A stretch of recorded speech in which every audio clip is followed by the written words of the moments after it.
ভবানীপুরে কে হাসবে শেষ হাসি। ভবানীপুরের সম্মুখ সমরে মমতা শুভেন্দু। ভবানীপুরের দিকে নজর গোটা দেশের। দ্বিতীয় দফার ভোট কেন্দ্র ভবানীপুর। ভবানীপুরের সম্মুখ সমরে মমতা বন্দ্যোপাধ্যায় শুভেন্দু অধিকারী। সকাল থেকে বুথ পরিদর্শন করছেন মমতা বন্দ্যোপাধ্যায়। তৃণমূলের ৭০ নম্বর ওয়ার্ডে অসীম বসুর বাড়িতে ছিলেন তৃণমূল সুপ্রিমো। খানিক বাদে সেখান থেকে পৌঁছে যান বিজেপি প্রার্থী শুভেন্দু অধিকারী। ভোটের শুরুতে শুভেন্দু দাবি করেন ভবানীপুরে তিনি এবার ২৫,০০০ ভোটে হারাবেন মমতাকে। অন্যদিকে ভবানীপুরের ঘরের মেয়ে মমতা। দক্ষিণ কলকাতার অন্যতম বিধানসভা কেন্দ্র ভবানীপুরে ২০১১ সাল থেকে তৃণমূল কংগ্রেসের দখলে রয়েছে। এখানে ২০১১ সালে উপনির্বাচনে জিতে প্রথমবারের মতন বিধায়ক হন মুখ্যমন্ত্রী মমতা বন্দ্যোপাধ্যায়। ২০১৬ সালে এই আসন থেকে জিতে দ্বিতীয়বার মুখ্যমন্ত্রী হন মমতা। ২০২১-এর বিধানসভা নির্বাচনে নন্দীগ্রামে শুভেন্দুর বিরুদ্ধে প্রার্থী হওয়ায় ভবানীপুরে লড়েননি মমতা।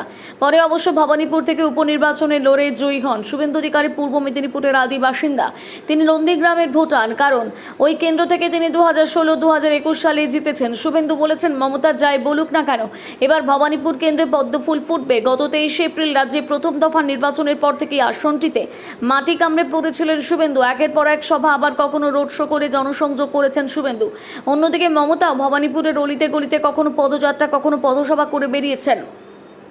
উভয় ধনুক ভাঙা পণ। ভবানীপুর আসন থেকে নিজেকে জেতানোর আবেদন জানিয়ে ইতিমধ্যে মমতা বলেছেন তিনি ৩৬৫ দিনে ভবানীপুরে থাকেন। তার ধর্ম, বর্ণ, কর্ম সবই ভবানীপুর থেকে। তাই ভবানীপুর সহ ২৯৪টা আসনেই যেন জোড়াফুলের প্রার্থীকে ভোট দিয়ে জয়যুক্ত করা হয়। কিন্তু ঘরের মেয়ে মমতা নাকি বহিরাগত শুভেন্দু। রাজ্যে পরিবর্তনের হাওয়া। পশ্চিমবঙ্গের সবথেকে নজরকাড়া আসন ভবানীপুর কাকে বেছে নেবে? ২০২১ সালের নির্বাচনে নন্দীগ্রামের ঘটনার পুনরাবৃত্তি হবে ভবানীপুরে, নাকি শুভেন্দুকে হারিয়ে নন্দীগ্রামের হারের প্রতিশোধ নেবেন মমতা? শেষ হাসি কে আসবে তা স্পষ্ট ৪ঠা মে নির্বাচনের ফলাফলে।